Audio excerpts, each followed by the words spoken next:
Today's story is Frederick and Catherine from the Brothers Grimm Fairy Tales. There was once a man called Frederick. He had a wife whose name was Catherine, and they had not long been married. One day, Frederick said, "Kate, I'm going to work in the fields. When I come back, I shall be hungry, so let me have something nice cooked and a good draught of ale." "Very well," said she, "it shall all be ready." When dinner time drew nigh, Catherine took a nice steak, which was all the meat she had, and put it on the fire to fry. The steak soon began to look brown and to crackle in the pan, and Catherine stood by with a fork and turned it. Then she said to herself, "The steak is almost ready. I may as well go to the cellar for the ale." So she left the pan on the fire and took a large jug and went into the cellar and tapped the ale cask. The beer ran into the jug and Catherine stood looking on. At last it popped into her head. The dog is not shut up. He may be running away with the steak. That's well thought of. So up she ran from the cellar, and sure enough, the rascally cur had got the steak in his mouth and was making off with it. Away ran Catherine, and away ran the dog across the field, but he ran faster than she and stuck close to the steak. "It's all gone, and what can't be cured must be endured," said Catherine. So she turned around, and as she had run a good way and was tired, she walked home leisurely to cool herself. Now, all this time the ale was running too, for Catherine had not turned the cock, and when the jug was full, the liquor ran upon the floor till the cask was empty. When she got to the cellar stairs, she saw what had happened. "My stars," said she, "what shall I do to keep Frederick from seeing all this slopping about?" So she thought for a while, and at last remembered that there was a sack of fine meal bought at the last fair, and that if she sprinkled this over the floor, it would suck up the ale nicely. "What a lucky thing," said she, "that we kept that meal. We have now a good use for it." So away she went for it, but she managed to set it down just upon the great jug full of beer and upset it, and thus all the ale that had been saved was set swimming on the floor also. "Ah, well," said she, "when one goes, another may as well follow." Then she strewed the meal all about the cellar and was quite pleased with her cleverness and said, "How very neat and clean it looks." At noon, Frederick came home. "Now, wife," cried he, "what have you for dinner?" "Oh, Frederick," answered she, "I was cooking you a steak, but while I went down to draw the ale, the dog ran away with it. And while I ran after him, the ale ran out. And when I went to dry up the ale with the sack of meal that we got at the fair, I upset the jug.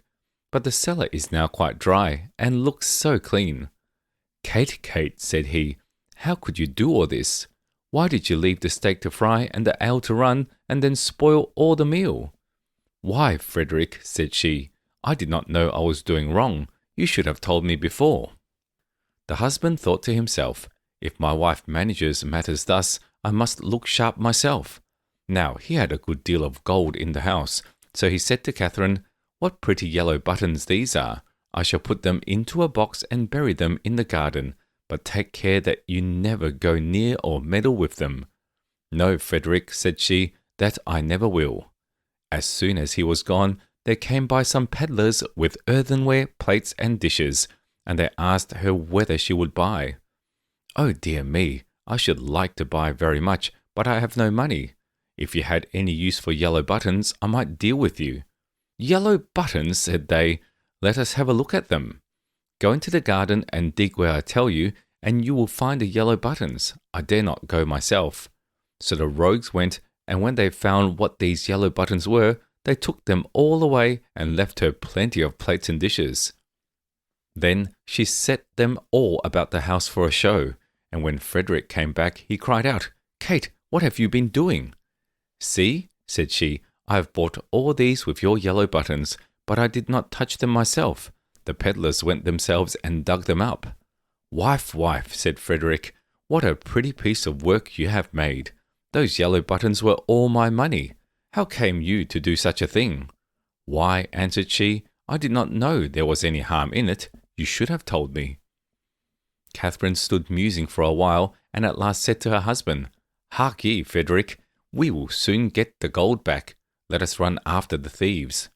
"Well, we will try," answered he, "but take some butter and cheese with you, that we may have something to eat by the way." "Very well," said she, and they set out, and as Frederick walked the fastest, he left his wife some way behind.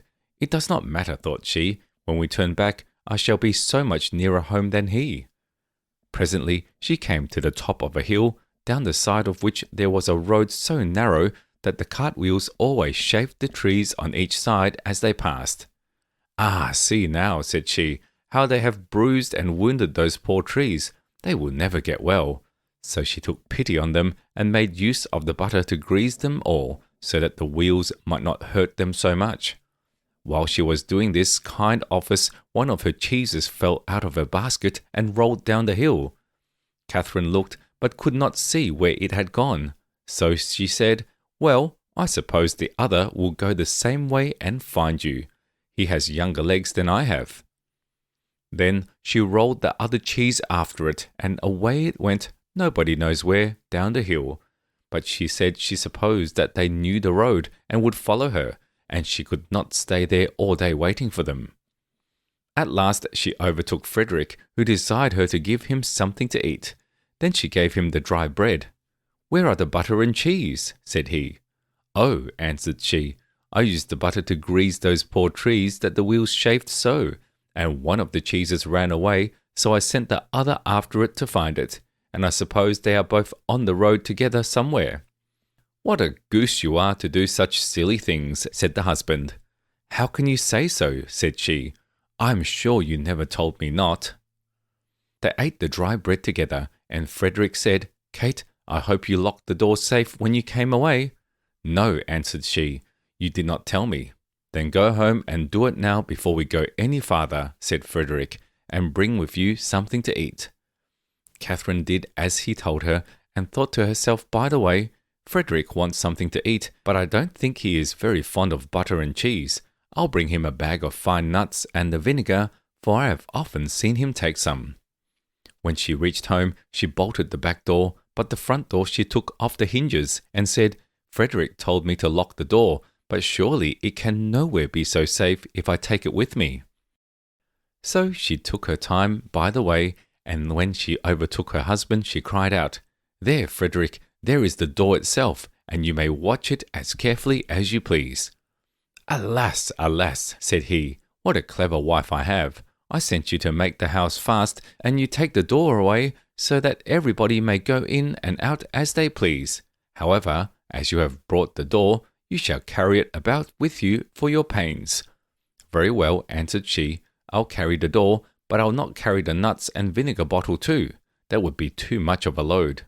So, if you please, I'll fasten them to the door." Frederick, of course, made no objection to that plan, and they set off into the wood to look for the thieves, but they could not find them, and when it grew dark, they climbed up into a tree to spend the night there. Scarcely were they up, then who should come by but the very rogues they were looking for? They were in truth great rascals, and belonged to that class of people who find things before they are lost. They were tired, so they sat down and made a fire under the very tree where Frederick and Catherine were. Frederick slipped down on the other side and picked up some stones. Then he climbed up again and tried to hit the thieves on the head with them. But they only said, "It must be near morning, for the wind shakes the fir apples down." Catherine, who had the door on her shoulder, began to be very tired, but she thought it was the nuts upon it that were so heavy. So she said softly, "Frederick, I must let the nuts go." "No," answered he, "not now. They will discover us. I can't help that. They must go." "Well then, make haste and throw them down if you will." Then away rattled the nuts down among the boughs, and one of the thieves cried, "Bless me, it is hailing." A little while later, Catherine thought the door was still very heavy, so she whispered to Frederick, "I must throw the vinegar down." "Pray don't," answered he, "it will discover us." "I can't help that," said she, "go it must." So she poured all the vinegar down, and the thieves said, "What a heavy dew there is." At last It popped into Catherine's head that it was the door itself that was so heavy all the time, so she whispered, "Frederick, I must throw the door down soon." But he begged and prayed her not to do so, for he was sure it would betray them. "Here goes, however," said she, and down went the door with such a clatter upon the thieves that they cried out "Murder!" and not knowing what was coming, ran away as fast as they could and left all the gold. So when Frederick and Catherine came down, there they found all their money safe and sound. We hope you enjoyed the story. Subscribe for more. See you next time.